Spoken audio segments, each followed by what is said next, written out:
Cancer బారిన పడ్డానికి ఇదిగో ఇవి కారణాలు అని. అదేమిటి మన దాకా రాదనుకుంటారా జనం కమ్యూనిటీలో? లేకపోతే నాకేం కాదులే అనుకుంటారా? తప్పకుండా. అంటే క్యాన్సర్ గురించి ఎట్లా అంటే ఇప్పుడు ఈవెన్ స్క్రీనింగ్ టెస్టులు చేస్తూ ఉంటే కూడా చాలామంది టెస్టులు చేసి లేని జబ్బు ఇస్తారేమని భయపడుతూ ఉంటారు. ఓహో! మేము వాళ్ళిద్దరికి బస్సుల ద్వారా వెళ్ళి క్యాన్సర్ స్క్రీనింగ్ చేస్తాం, మెమోగ్రఫీ చేస్తాం, ప్యాప్స్మియర్ చేస్తామంటే అంతా మాకు బాగుంది, ఏమి లేని జబ్బు మీరు ఇస్తారని చెప్పి కూడా వాళ్ళు భయపడుతూ ఉంటారు. అంటే అపోహలు ఉన్నాయి. ఇంకా ప్రజల్లో యొక్క అంటే యాక్సెప్టెన్స్ లేదు, అవేర్నెస్ లేదు. సో ఎందుకు నంబర్ పెరుగుతుంది అంటే అగైన్ మోస్ట్ ఇంపార్టెంట్ అంటే టొబాకో, పొగాకు మరి సేవించడం, పొగాకు కాల్చడం 30 to 40% దీనివల్లే వస్తుంటాయి.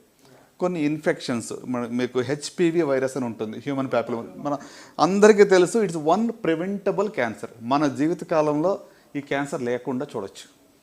కానీ ఎంతమంది హెచ్పి వ్యాక్సిన్ తీసుకున్నారు అంటే చాలా తక్కువ మంది. పాశ్చాత్య దేశాల్లో ఇట్స్ మ్యాండేటరీ వ్యాక్సినేషన్.